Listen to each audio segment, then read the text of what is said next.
Halo sahabat Indonesia, kita bertemu lagi dalam Opini Rudi dengan saya Rudi S. Kamri.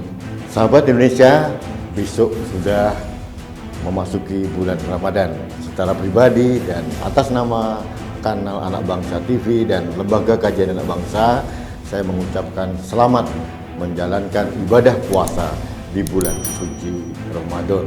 Mudah-mudahan ibadah kita diberikan keikhlasan dan menjadi berkah buat kita dan keluarga.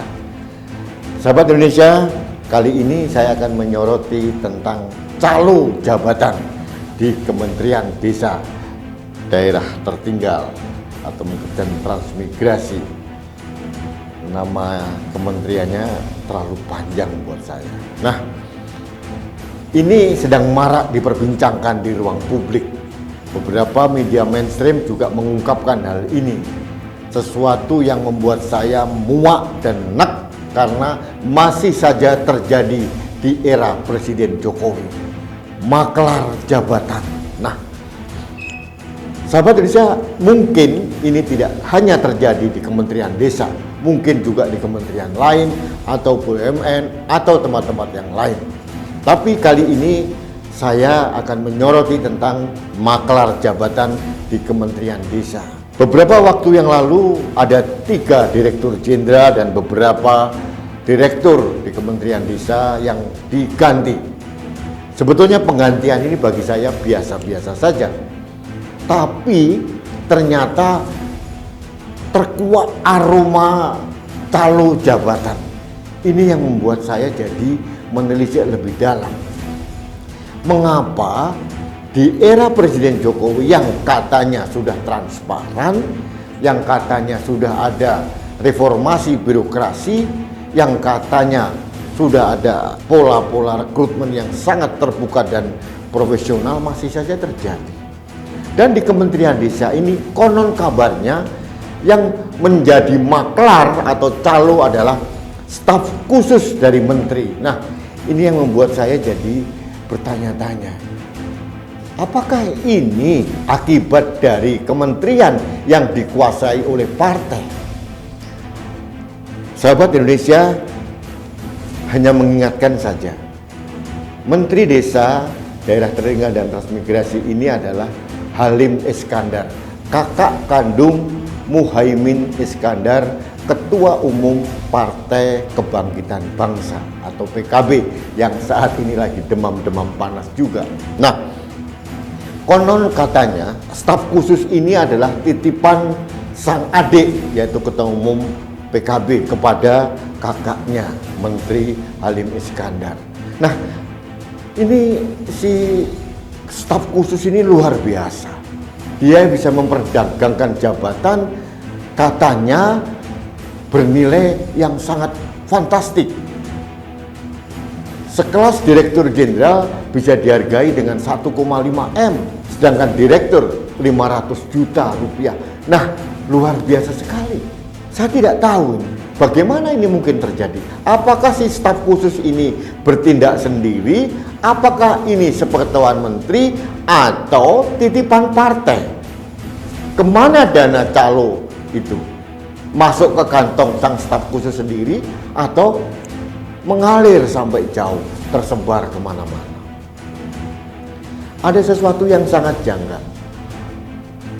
Berdasarkan informasi yang saya tahu bahwa pejabat eselon 1 itu harus melalui saringan akhir yang namanya TPA, tim penilai akhir. Di situ ada presiden sebagai ketuanya, ada wakil presiden dan menteri sekretaris negara dan beberapa menteri yang lain yang ditunjuk oleh presiden. Mengapa ini bisa lolos? Apakah TPA tidak bekerja selama ini? Atau TPA sudah tidak berfungsi? Atau mungkin TPA sudah tidak difungsikan lagi? Sahabat Indonesia, saya agak bingung. Di Kementerian Desa ini ada wakil menteri desa. Konon yang saya dengar informasi, wakil menteri ini tidak difungsikan juga, sering tidak diberikan akses untuk suatu kebijakan tertentu, termasuk penentuan jabatan. Saya mendengar kabar wakil menteri ini juga sudah memveto penunjukan jabatan yang hasil dari maklar jabatan ini. Tapi entah apa yang terjadi. Sahabat Indonesia, bisa kita bayangkan seorang pejabat yang dihasilkan dari proses pencalonan jabatan atau maklar jabatan. Jangan mengharapkan kapabilitas dan kapasitas yang bersangkutan. Yang penting punya uang, yang penting punya koneksi, jalan. Lalu hasilnya apa? Jangan harap. Makanya saya bingung juga, bagaimana mungkin Kementerian Desa yang seharusnya memakmurkan desa tidak terlihat geliat dan hasil kerjanya. Saran saya kepada pemerintah, tolong menteri-menteri yang dari partai ini diawasi dengan ketat. Kalau bisa, kementerian teknis yang langsung bersinggungan dengan hajat hidup orang banyak seperti desa atau mungkin kementerian yang langsung sangat strategis untuk pembangunan di Indonesia ini jangan diisi oleh orang partai lagi. Kita memang tidak bisa mendikotomi orang partai dan non partai, tapi dalam kenyataannya, dalam prakteknya orang partai pasti bermain untuk setor ke partainya, dan ini akan membuat praktek-praktek percalonan jabatan ini berkembang terus. Sahabat Indonesia, saya berharap ada respon terhadap apa yang saya katakan ini dari Menteri Halim Iskandar maupun dari Wamen Budi Aris Setiadi. Apakah ini benar? Harus diklarifikasi. Jangan sampai informasi publik ini liar mengular kemana-mana. Kita semua menjaga pemerintah, kita semua menjaga Presiden Jokowi. Tapi kalau praktek di kementerian seperti ini, upaya kita menjaga Presiden Jokowi akan sia-sia saja. Sehebat apapun polisi dari Presiden Jokowi untuk desa atau untuk bagian yang lain, kalau kementeriannya masih ada praktek-praktek percalonan dan maklar seperti ini, didiamkan dan dibiarkan saja, hasilnya akan percuma. Ujung-ujungnya adalah kasihan Presiden Jokowi. Dia dikadali oleh menteri-menterinya. Karena apa? Membiarkan praktek percalonan jabatan ini merajalela kemana-mana.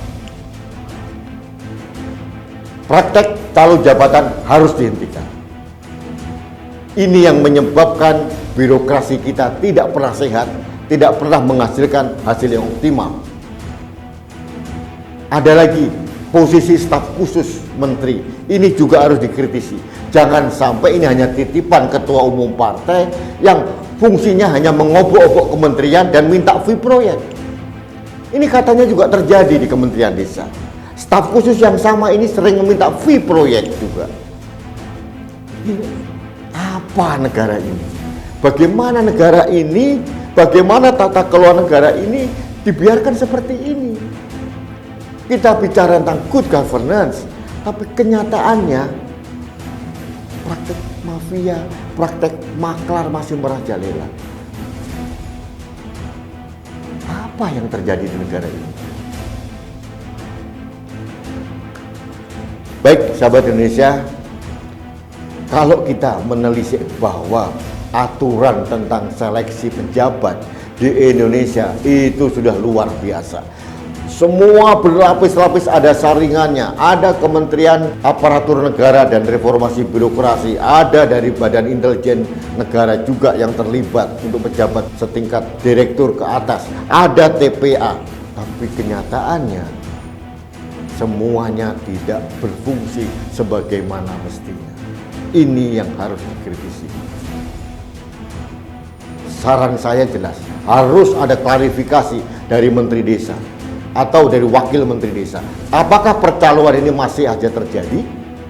Jangan mengelak, jangan membenarkan. Kalau ada memang ada staf khusus yang saya tidak mau sebut namanya, memang terlibat, copot, benahi. Ini yang penting.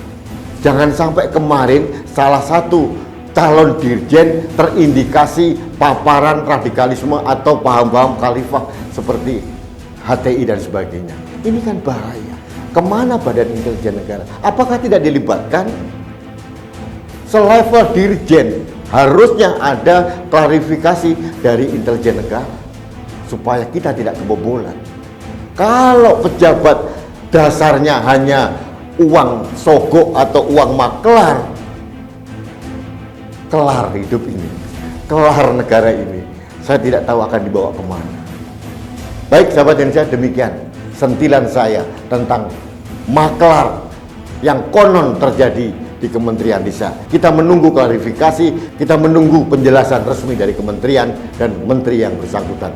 Jangan sampai ini dibiarkan dan jangan sampai ruang publik kita dikotori dengan informasi-informasi yang simpang siur.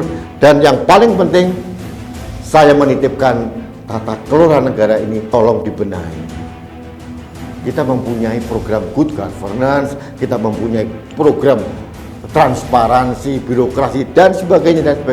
Kenapa itu tidak jalan? Ini pertanyaan kecil saya, dan saya yakin sahabat Indonesia, pertanyaan saya ini mewakili ratusan juta penduduk Indonesia. Baik, sahabat Indonesia, demikian opini saya hari ini. Mudah-mudahan apa yang saya sampaikan ini mendapatkan respon positif dari para pemangku kepentingan di negeri ini, dan kita tidak lagi menjadi korban dari maklar-maklar jabatan. Terima kasih. Jangan lupa like, subscribe, komen, dan share seluruh postingan dari kanal TV Anak Bangsa. Karena melalui kanal ini, saya mengajak Anda sama-sama menjaga Indonesia. Terima kasih. Salam damai. Rudi SKP.